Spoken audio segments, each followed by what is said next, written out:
Fantastic Pixel Castle and Frog Pants Studios presents Word on the Street with Greg Street and Scott Johnson.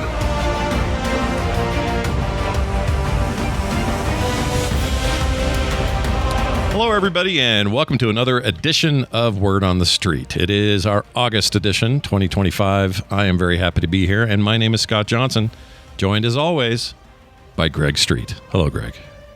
Hey, Scott. How are you? Ghost Crawler himself. He's back. I'm good, man. I feel like we had a lot of travel.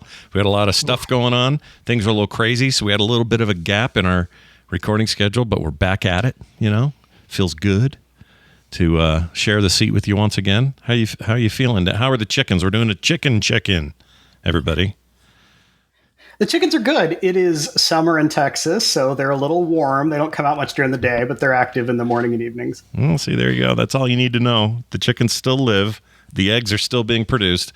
And when all of us are paying $20 for a carton of eggs, go to Greg's house. He'll cut you a deal. Greg, I can't give them away. I get like 6 or 7 a day, and that's a little too many. Oh, man. I wish I lived by you. I'd be taking them eggs. I'll ship you some. All right, we'll get those on their way. In the meantime, before we bring in our guest, we have somebody awesome from the studio joining us this week to talk about what I think is a under-discussed aspect of not just games, but MMOs in particular. We're going to ask you a quick question I got between last we talked from somebody named Cal, I think is how you pronounce it, C-A-L-H. I want to thank him for sending this in. He asks you this. I was wondering if you could ask Greg on the next interview, will Blue Zones be able to be completed if you only play as a two-man party?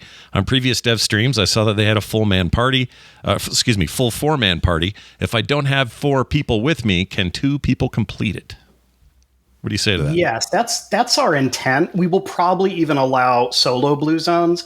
I say that with a bit of caution because we know anytime in an MMO that you let players play solo, they only play solo. So we'll have to make sure that's not the most efficient way to play. But ideally, a big part of our game is playing with your friends. So we want to make sure we can accommodate friend group of different sizes. All right. There'll be some maximum size, like probably not 15 of your friends at once in a Blue Zone. We're going to have to talk more about this too when you guys get a little deeper into how to nail that middle ground of solo players want to be happy and play, but we want to encourage multiplayer gameplay.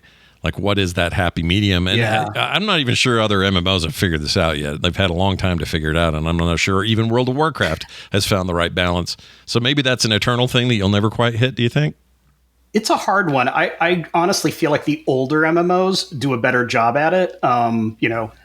Old school RuneScape is having its moment, and it definitely places a little more emphasis on other players matter. I think, and I'll take some of the blame for that, I think World of Warcraft has moved a little bit away from that. Like, you do a lot of stuff solo now. Yeah, that's true. They've really maybe gone too far. But it's also hard to reel that back in, right? Because now you have expectations and totally, taking that back is hard. MMO design is all about setting the precedents, and then how do you change something once the precedent has been established? Yeah, that's hard. Well, we'll talk more about that as time goes on. But in the meantime, we're going to get into audio today. We're going to talk about audio design, what it means to hear what you're doing while you're playing a game like this. And we have joining us in the studio over there at Fantastic Pixel Castle, James Ackley, audio director of Ghost for FPC. James, welcome to the show. Hello, everybody. It's great to have you here, man. I understand you got some time logged with ArenaNet's current project. I guess it's still their main MMO or their main project.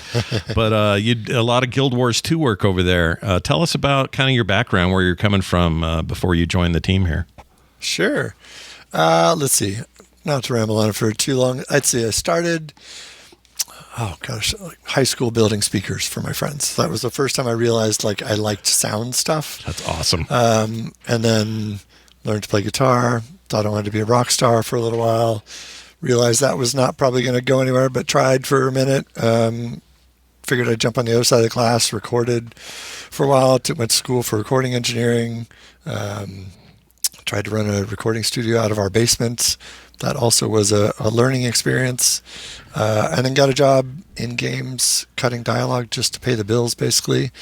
And that was at Sierra Online way back in the mid-'90s.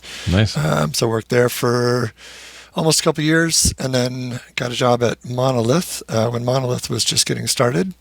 Rest in peace, Monolith. Yeah, sorry. It pulls it down. Is there any chance you worked on not Nobody Lives Forever. What is it called? Yes. You have no idea No how One much I Lives love Forever. that video game and how much That is a great game. I the love that sound game. work in that game. Yes. I can't Oh, believe thank you. I can't believe we're having this conversation because I was just covering this on a different show. We were talking about, I have a show about retro gaming, and now that game's considered retro, but but we were talking about the sound work in it and how immersive it is, and how at the time it really pushed those limits compared to stuff that had come previously. I'm a little taken aback by all this. Thank you. Yeah, I mean, I feel super lucky that I was there for that time period. You know, I mean, it was like I started when it was Blood. I mean, so it was like way back in the build engine kind of era. Oh yeah. And then we tried like a side scroller. We tried Claw for a little bit. We did No One Lives Forever, Shogo, Big Mech game, and then like Fear. And I was there until Fear 2, before Fear 2 shipped. So I was there until then. And then I went to ArenaNet. ArenaNet had shifted, so they'd just done Guild Wars 1 and decided that did well enough that maybe instead of just having an outsourced audio team, they would hire an internal team and build an internal team. So they hired me and one other guy, Drew Cady, to build the team from scratch, figure out what we wanted to do for the next, adventure for that. So I was at Monolith for 11 years. I was at ArenaNet for 10 years. So yeah, all the adventures for that, which was great. And then from there, I went to Amazon, worked on a competitive shooter for a little while, and then over to Meta, and worked on VR stuff. So Horizon kind of games, but different kind of adventure. But I missed games, so Sure. This is what brought me back to this. And I think that my time at ArenaNet working on Guild Wars was the time that I remember most fondly. Like, it was the balance of technical challenges and Sonic challenges, like the same, like, all the main shooters and stuff like we did at Monolith were very corridor, go through a door, triggers a thing, you can't go back. Like, it was very easy to control. So more like a linear kind of movie or something at that point. Sure. But man, as soon as you got open world, it was just, the technical challenges were everywhere. It was super fun, and like, it's satisfying to get those right. It's frustrating sometimes while you're doing it, but figuring it out afterwards is so I satisfying. never really thought about it, but a corridor shooter, or a shooter in general, where you've got a fairly laid out path, not a lot of open world options, even with some, detours or something, that also means more linear audio experience, right? Like, it was 100%. Like, we would literally just put a trigger in a doorway, you step through it. I knew you couldn't go back, or you could, and I'd put a chance for it. Like, it was very controlled, which is cool in some ways, but technically just not as kind of, there wasn't as much technical challenges to overcome. Well, let's start with this question. Yeah. How does one in your position decide what direction to take when it comes to a world? We're not talking about a corridor now. We're talking about a world where it's more than just simple theming for one area or one biome or whatever. You're talking about a lot of diversity in sound, not just music, but also in just general sound direction. How do swords sound? How do spells sound? How do players, characters sound when they're getting hit or, causing damage or whatever? There's so much to talk about within that, what I've just described. But how do you do that for a world that doesn't exist yet? How do you start working on the I guess the texture of the sound? Thankfully, I have a lot to lean on here with lore. Greg and Shanti have done a ton of lore background, so that was what lured me here. I mean, well, there's lots of things that lured me here, but that was one of the things that really lured me here when I first started talking to people in the interview process and kind of setting up, thinking about coming here. They have a backstory for everything. So the idea that, okay, so we all know the world was once all one, and it broke apart. We have shards everywhere, and even just the fact that I can draw from maybe this shard or this area, this region, or this faction or whatever has this bit of history that connects it back in the day to this, and so that's where the sounds will come from. That's where the music will come from. We've talked a bunch about the instruments that are in the world, and so there'll be in Haven, there'll be lots of all the different places, all the different little sections of that area will have all the different kind of musical influences. But the fact that I always have history to go back and lean on to find out this is why this faction has, their sounds are a little more, maybe say hypothetically, they're a little more about fire or metal or things like that, or they're more about this kind of magic or that kind of magic, that I have that to go back and justify why a sound is going to be like this, or if a region is going to be like this. And then you build from there. Then you say, okay, if it is, so I can, sorry, now I'm just going to ramble for a while. No, I love this process, so do not feel bad. I love it. So it makes me think about, things like Guild Wars, for example. Like we had,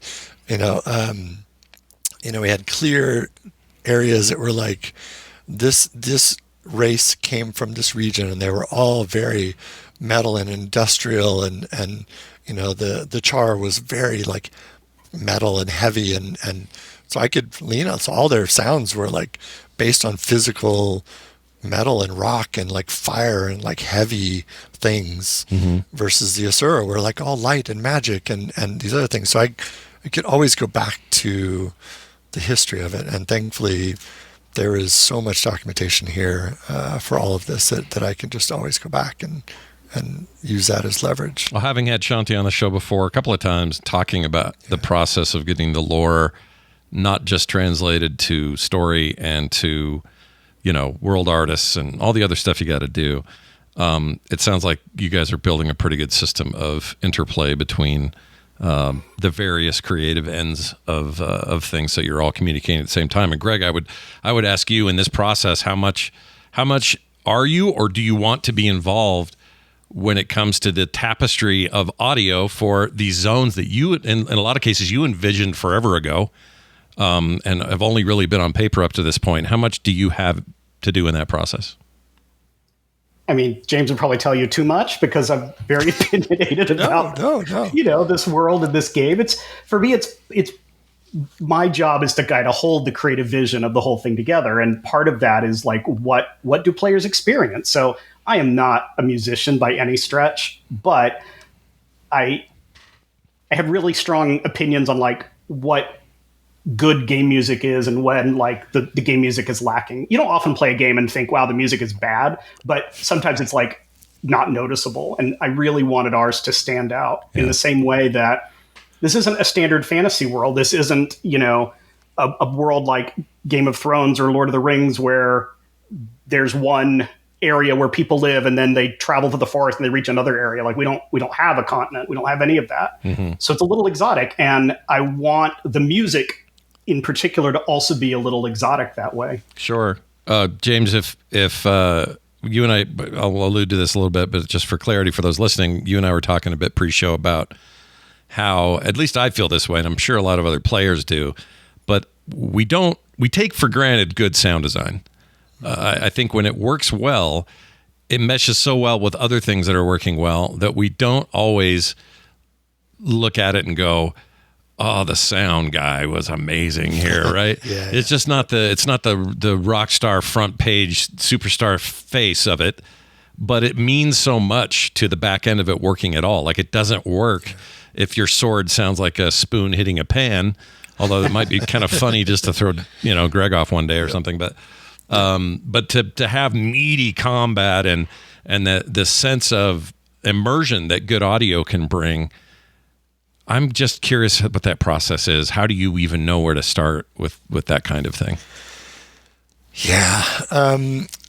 So one of the things that we did for Guild Wars that we really tried hard to was everything was based on a physical, real thing, even if it was fully magical, big monster thing that is obviously not reality.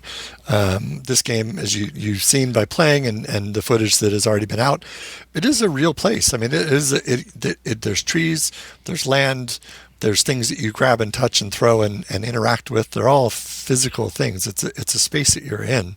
So the idea that all the sounds, as many of them as we can get, are based on something real, I think that makes it easier to believe that it's a real thing in front of you, even though it's clearly not this big monster or whatever, right? But purely synthesized sounds do have a place. We always tried really hard to not lean on that too much, to make monster sounds from physical things, even if it meant, people ask what's silly things that you've done to record sounds for or something.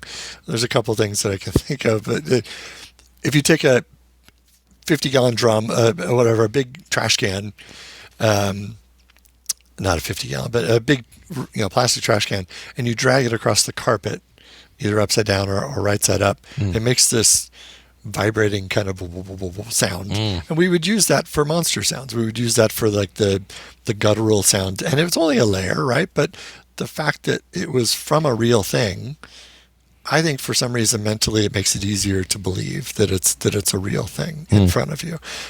Like if I was to ever see that thing in front of me, yeah, that's what it would sound like. And so to your point, if we do our job perfectly, you'll never know. Like it's not anything that stands out because it just sells the thing that's in front of you. It sells the place that's in front of you. You feel immersed. You feel like there's nothing that stands out. You want moments sometimes to have things stand out. You want big, grand music moments. But most of the time it's about making it believable and immersive, I think is the fun part. Yeah. I do want to comment real quick on the music thing. Yeah. Greg talks about involving himself too much in the music. No, I think it's been great. Actually, one of the moments that I had a big sigh of relief was because I had an idea coming into this that if I was to do this again, having learned all these things in previous games, what things would I change? What things did I do at ArenaNet that I loved? What would I maybe do different? I was really hoping that everybody here was going to say yes to not doing big orchestra, grand, as Greg put it, Ren Fair music. I was like, I didn't want to do that again. I wanted to try to do something different. And it's not just for the sake of being different, but it was just that this world looks very different. This place feels different than just a standard, games that maybe we've worked on in the past. So I will say I breathed a big moment of relief when Greg was like, "Yeah, no, I'm on board." I wouldn't have wanted that. Yeah, it seems like collaboration, obviously, in a game for video games is key. So that communication is always going to be a thing, but it must always feel nice when you had an idea that the higher ups of the team just kind of go, yeah, that's kind of what we were thinking. You're like, oh, good. Yeah. We don't have to be here till 2 a.m. and order pizza again. We can get this done. Are there any particular film inspirations, television, or real world places for that matter that inspire your approach to Ghost in particular? There's so many different aspects of Ghost. I think it's going to be hard to draw a single thing. I think that's one of the things I love about it is it has this deep history from humanity, and then this big event that happened 1,000 years before, and now there's this kind of empty slate, or like there's a kind of a canvas of things that has happened since then that we can draw assumptions from that what the place is like now. So there's going to be, maybe you were going to go here, James, but one of the things you said that I got really excited about one day was substituting in instruments that are very familiar to like Westerners with instruments that are a little from different parts of the world that they're still beautiful, but just maybe not what people are used to hearing. Yeah, definitely for the music stuff. That's one of the things I'm looking forward to doing is having all the different ranges of the instruments, right? So some instruments that you might, so we'll have stringed instruments, we'll have percussion instruments, but we'll have unique versions of those that I hope help it stand out a little bit. But one of the things I was glad you pushed for too, Greg, was making sure that we have instruments that are very not real. Because again, we're talking about an evolution of a long period of time with magic, with all these different, all the God's influence, all the things that are not in our history that would have evolved in all kinds of different ways. And so we have lots of stuff for that. So I do envision Haven being like walking around downtown, like a weird evolution of a downtown big city where it's like, oh, there's Chinatown, there's the new area, there's maybe an old area, but all the different factions have evolved into these regions that you can walk around and hear. And then maybe when you go in a biome that's a little more influenced by that region, you hear more of those elements. Yeah. Oh, I love that idea. Like, one of the things I do like about World of Warcraft is I've always attempted in some of the larger cities to create a sense that the goblins have set up shop over here. Taurens have kind of done their thing over here. There's a bunch of totems and stuff. I think it's a simple, it's also a 20-year-old game, so it is what it is. But it's a simpler version of what I'm talking about, which is give me a feel that this is a central metropolis of a sort where all these cultures sort of coagulate and create almost a whole culture of its own. Perhaps it has central leadership. Orgrimmar's got its orcs, and it's very heavily orc influenced, obviously, but there are these little areas, these offshoots, these alleys. There's even stuff underground. It's a little bit weird. Nobody knows what's going on under there. Like, I love that. And it seems like you guys with, Greg, maybe you can speak to this, but with a new engine, something like Unreal with its capabilities, you can create a density to that we haven't seen before. Is that something you hope to do? Density of like culture and mixed, like the cities themselves. Imagine, how do I put this? Like Stormwind, Orgrimmar, big places, right? But at the end of the day, they're kind of broken up into chunks, and once you've played there enough, you kind of know where everything is. And they were designed, I mean, because I was there, they were designed intentionally to have like the triangle of auction house bank where you could just go focus on that and ignore big parts of the city, which may be very cool, but you go there once or twice for a quest or a trainer or something and don't go back. Yeah. We're trying to design, and we only have one city, so we can really focus on making this one city dense and awesome. Mm-hmm. We really want it to be somewhere players spend time and find interesting things to do and poke around and don't just run in, sell something, and run back out again. And that kind of gets to what I was asking. I feel like there's a desire from the player standpoint for the hubs to be more than they are right now. To be, for lack of a better term. One of the things we're trying to go for is that even though we want the city, Haven, to feel very like cosmopolitan and lots of different cultures mingling, we also like the idea that the people who live there love the city, like they love living there, like the vibe you get from people who live in Paris or Hong Kong, like they really love their city in a way that Night City and Cyberpunk was like the enemy. Like nobody loved Night City. It like chewed you up and spit you out. We're going for the opposite, where the people want to protect Haven because they care about it. Right. One of the things we haven't talked about yet is this idea of adaptive audio.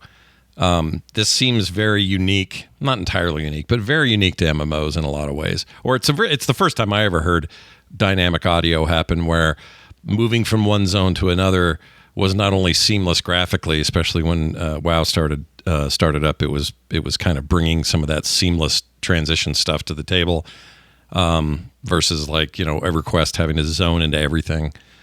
And that transition was not only visual, but there were ambient changes. The birds are singing here; they weren't in this other place.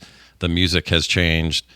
It now sounds like grass under my feet when I'm running instead of the cobblestones I was on before.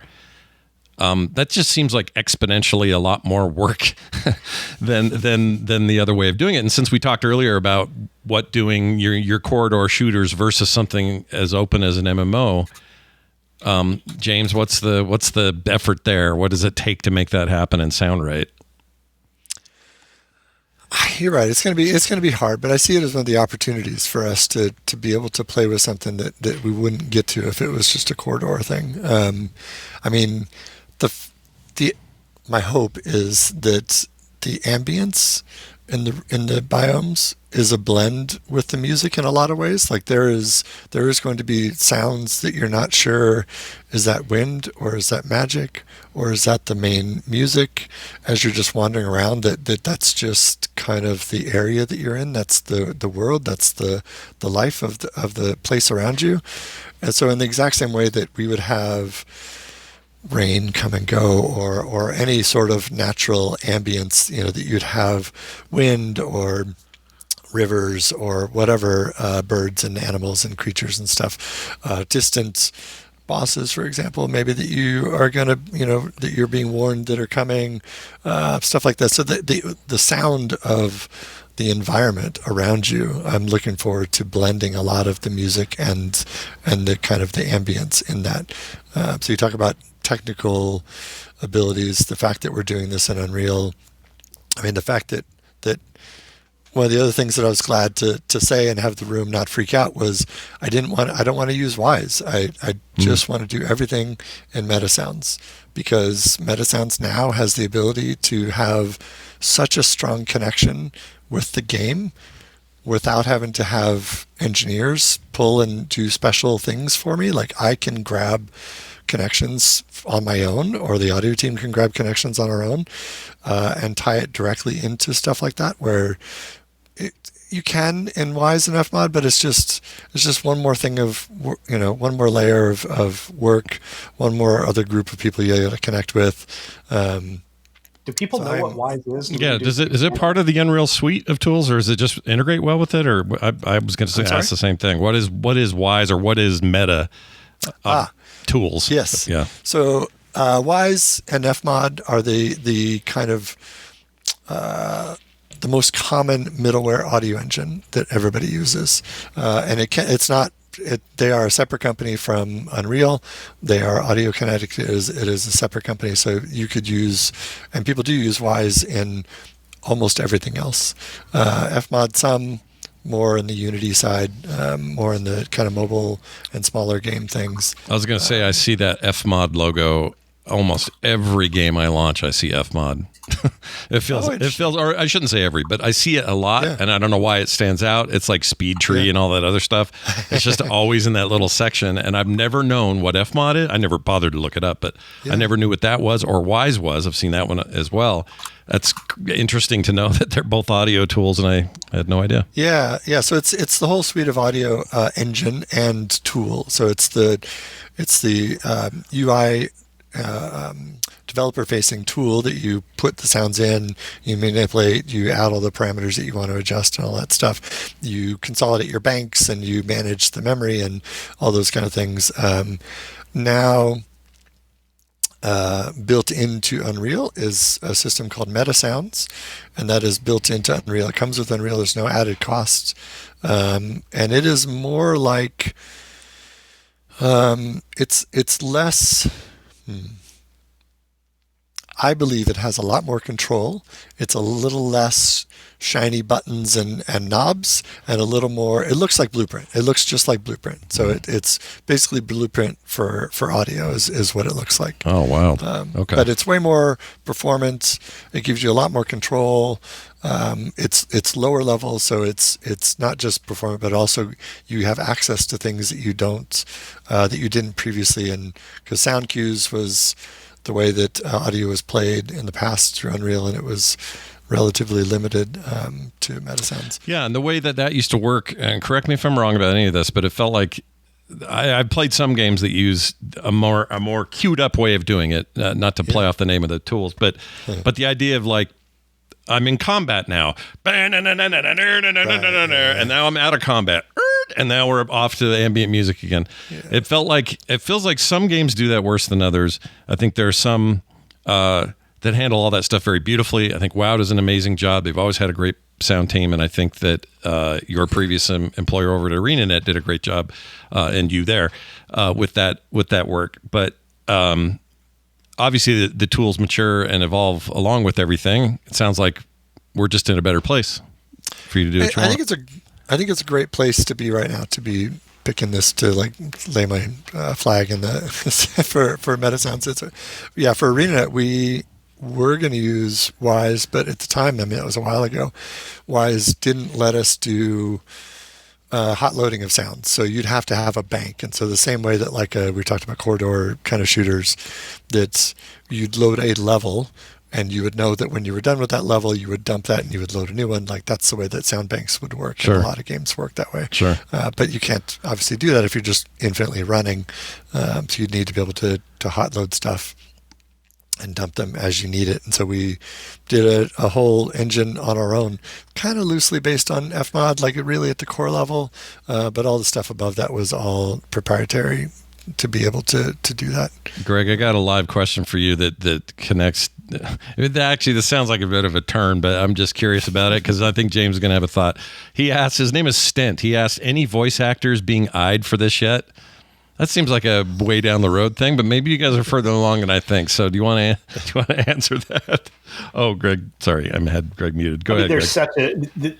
That opens up the door to so many questions. Like, do you go union or non-union? What do you do for non-English speakers? We're not even sure we can voice the player character. That's often very challenging in an MMO because people kind of want to make it their own character. Mm-hmm. So then you have the like weird silent protagonist with talking to NPCs who are acting as if you're speaking to them. So it's a lot of questions I have about how to do voice. What do you say, James? Do you have? I obviously you're in the same boat because you're both talking about Ghost. But do you get any?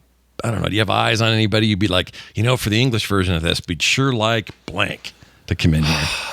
I'll be honest. I haven't thought about a single person yet. I think I'm more like Greg's thinking, where it's like, what is the kind of technical direction and hurdles that we're going to have, and so then that kind of guides whether, like we union or non-union is something we will definitely have to decide.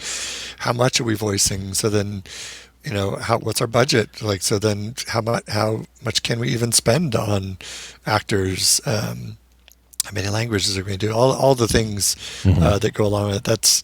I think my mind is more occupied right now with all the technical challenges. Makes perfect sense to me. This is like everybody going, how many skins is what's a character going to have? It's like, slow your roll. We're early on. We'll get there, everybody. Don't worry about it.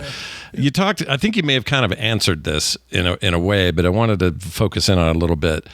Adaptive sound and how adaptive sound needs to be in a project like this versus something else. As someone who's, you know what you want aesthetically out of your sound work, but also if you play these games, you kind of know what you want this experience to feel like.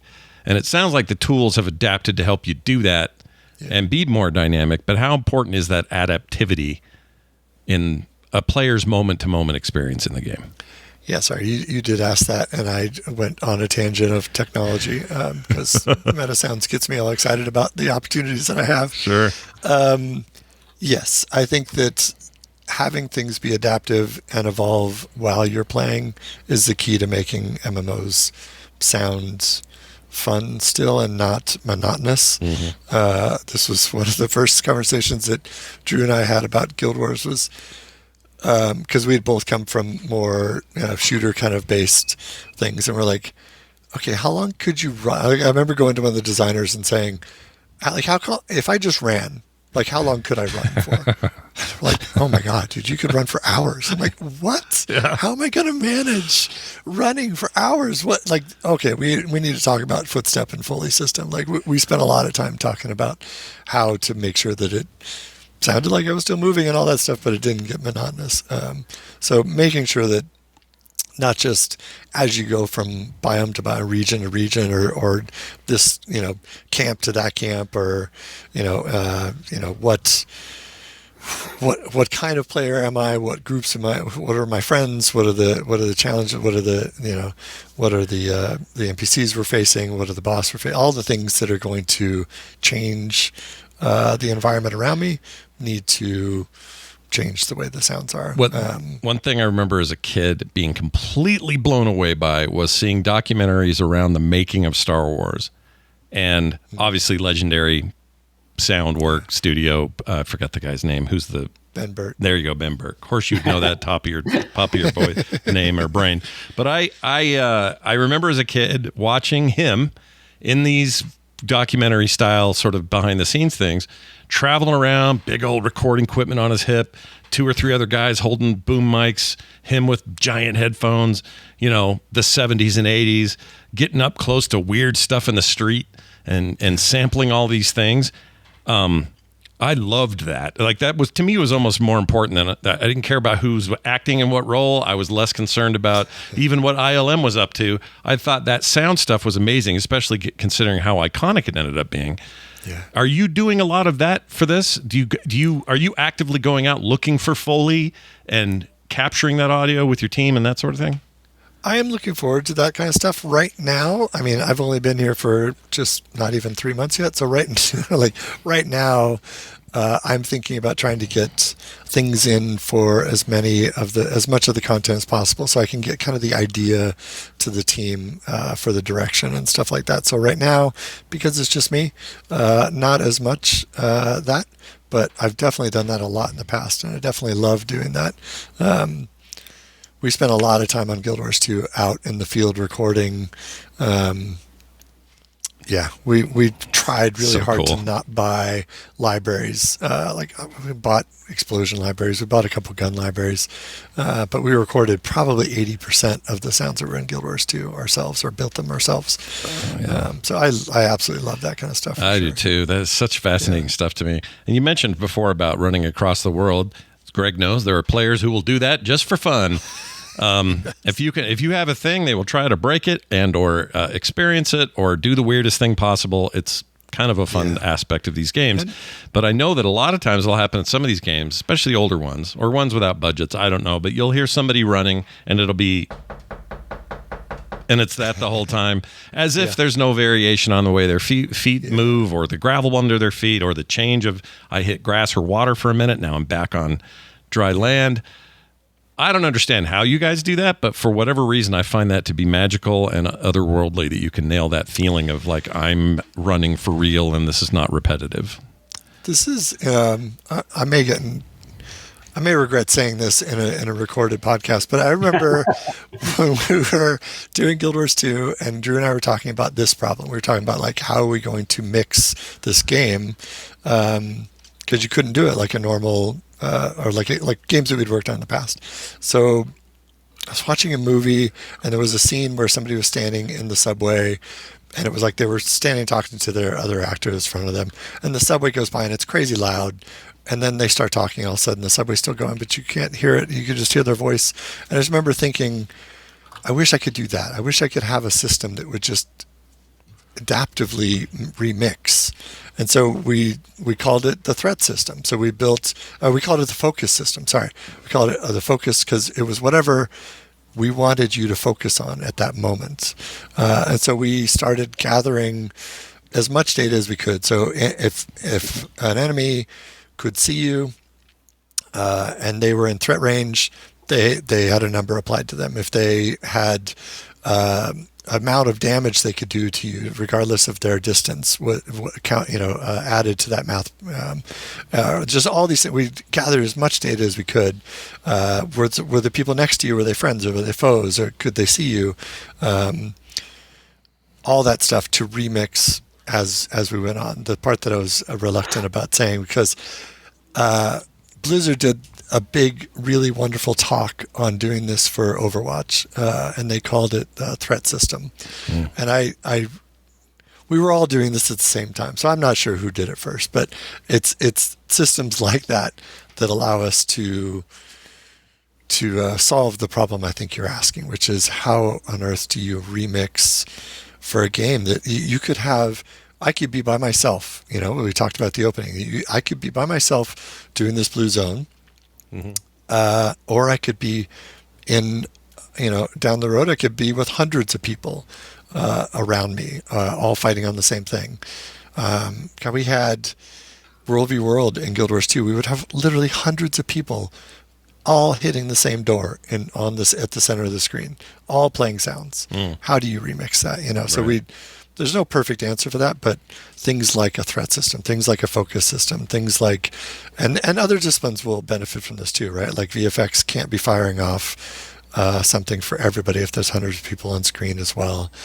So everybody will benefit from this. I remember those early days of WoW. If you had a lot of stuff going on in a raid, there would be a lot of cutout because I don't know what the limits were, but everybody firing off a spell, hitting a creature with a sword, whatever these sounds were, grunts, noises, music, everything combined was clearly too much, and you would lose some of it. And even stuff you would cast, even Diablo did this, I think. Diablo 3, I had a problem with this, where you just would run out of audio channels, essentially. Yeah. has that technology evolved enough, or is just the way you guys approach it evolved enough to say, we don't need to represent 400 people doing it. We need for this to be believable and fun and unique in this particular 100-man raid. We need to hear maybe 10 of you doing it. Or is that kind of the thinking? Absolutely. The technology has come a long way, so we have ways that we can limit that now, where we just didn't before. And that was part of the reason why we did the proprietary engine. We could control that stuff, but even then, World v. World, there was plenty of moments where sounds were just dropping out because, we had a limited amount of sound channels. Well, let's stick with raids and sieges and that sort of stuff for a moment. And I know that, a lot of that isn't final in terms of all of the activities you'll do in your blue zones. Like there's still a lot of that stuff's evolving. But overall, and using some analogs in other games like raids and that sort of thing, how do you approach audio design in those kind of in-game events, whether it's the world boss or, some crescendo moment of fighting a final boss in a blue zone? Is there any light you can shed on that? Like how do you plan for events versus just I'm traveling? Honestly, my hope is that there's a lot of similarities in the same way that, like, if I was just wandering around a blue zone and I've collected enough ability and mana and things so that I'm ready, it's like, all right, let's go do the big guy, and so we all get together and we go fight the big boss. He should feel big and grand and rewarding once you've won, or challenging when you don't and you have to come back and regroup or whatever. I've been certainly in plenty of playtests where me being the new guy, I'm like, I'm just coming along for the ride, and there's somebody in the group says, oh no, we got this, like, let's just go do it, and then we get chewed up and we go back and learn from it. But like, those are fun emotional arcs to have, right? Like, I hope that we get the same thing for any of the raid stuff too. Maybe we turn the dial up a little bit. Maybe the grandness of a thing is bigger. Maybe we have a little more control because it's a little more of a corridor style environment, right? Like it's a controlled place where we could pull the boss maybe out of his area in the blue zone a little bit more than we could maybe in a raid area. So we have a little bit more of a controlled environment. So maybe I get to have reverb in a space that I maybe wouldn't have in the big open thing if you're fighting something up in a cave, or I don't know. I guess my answer is I want all the events to sound as big as those. As the events. I want the Blue Zone stuff to feel just as big and fun and rewarding and challenging and frustrating as well, all the things. Yeah. All right, I'm going to ask this. We're going to end our questions today on one from the chat room. Mika, who shows up every time. I just want to give a shout out to Mika, always here. Totally appreciate them being here. Says this, and this is obviously, I think we're too early for this, but it's one of those questions I have to ask, and I want to ask both of you because obviously you guys are going to have maybe slightly different tastes in this regard. But she asked this, he or she, I'm not actually sure, I don't want to do that wrong. They ask, does the team plan to team up with any major artists for the soundtrack? Maybe I tweak that question by saying, is there someone that you would want to have in there based on what you know about Ghost of the Stage? So you might have a game that's really conducive to some cool metal, so and so would be a great artist to come and do a single track for some for the credits or something like that. So Greg, I'll start with you. If you had your way, is there any musical artist that you would want to come on and do that? So I did a lot of this kind of thing at Riot when we were involved with the music and like finding groups to play at Worlds and stuff like that. And one of the things that I really enjoyed is kind of like finding up and coming folks, because they're cheaper. They're often more willing to work with you. And you kind of get a little of the sense of like, oh, we discovered something big. So I like that approach more so than like getting someone who, like, when we did Arcane, we worked with like freaking like Sting and Yo-Yo Ma, people like that. They're, obviously at the very top of their game and not at all cheap. Right. I like this. No, this is good because if you think about it, there are a few examples of this. Jonathan Colton, before things really took off for him, did that Cake song for Portal. Another good example might have even been Reznor when he was working with the guys on Quake and the original for Quake sure. soundtrack. Like, I don't know how much they're still into it, but for a while, like EA Sports really was very into like, we're going to find, musicians to perform who sound like they should be playing at a halftime show. We'll just get them at a fraction of the cost. And then often they would like launch those careers. James probably knows a lot more about this than I do. Sure. And James, you were in a band, so what do you think? Oh, God, what do you that like? was eternity ago. This is... If this may not be the answer that Mika wants, I lean more towards the way Greg does, I think, which is I just want quality. And if that means somebody that you've never heard of before, that's usually where I go with it. And especially for a game like this, I think I am really hoping to have a variety of styles. So I don't know that there's going to be like, if I was to invest, if Greg was like, all right, James, here's your budget. And I say, okay, Greg, do you okay if I spend 60% of my budget on this one artist to do this one song for this one biome? Like, that seems like not the smartest way to spend my money, right? Not as fun as it would be. Yeah. But when we're super successful and we're on our sixth expansion and we have some big moments to celebrate, then we'll have some stuff like that. But for this first couple rounds, like I just want a lot of wide variety of quality. So that's what I'm. And the good news is you if you have there's another value in somebody who's maybe not already massively established, and that is that their size is not distracting from the project. That's like when you do a movie and you're like, well, we got this small indie and we're going to get George Clooney in the main role.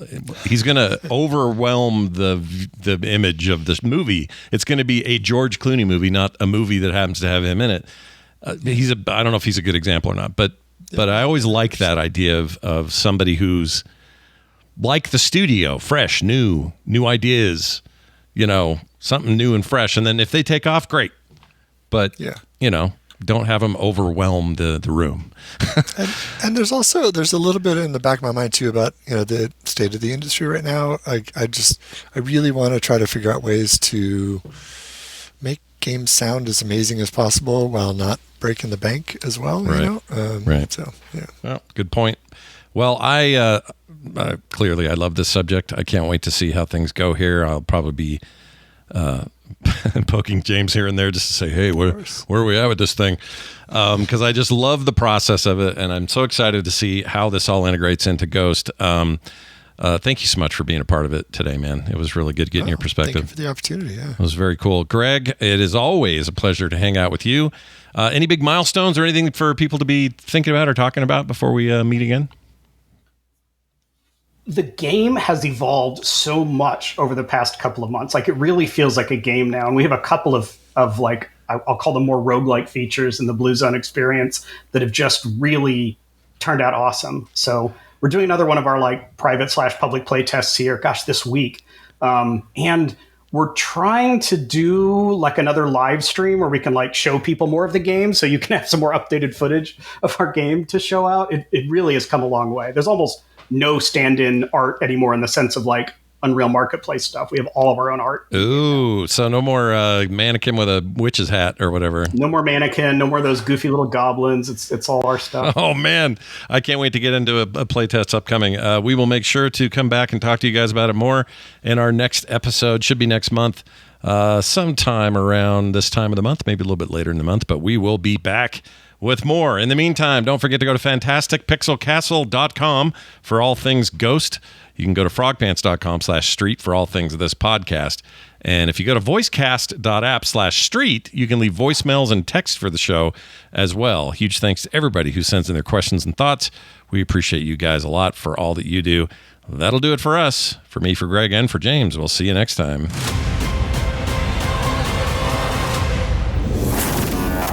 Frog in pants. How's that for a visual? Find more amazing at frogpants.com.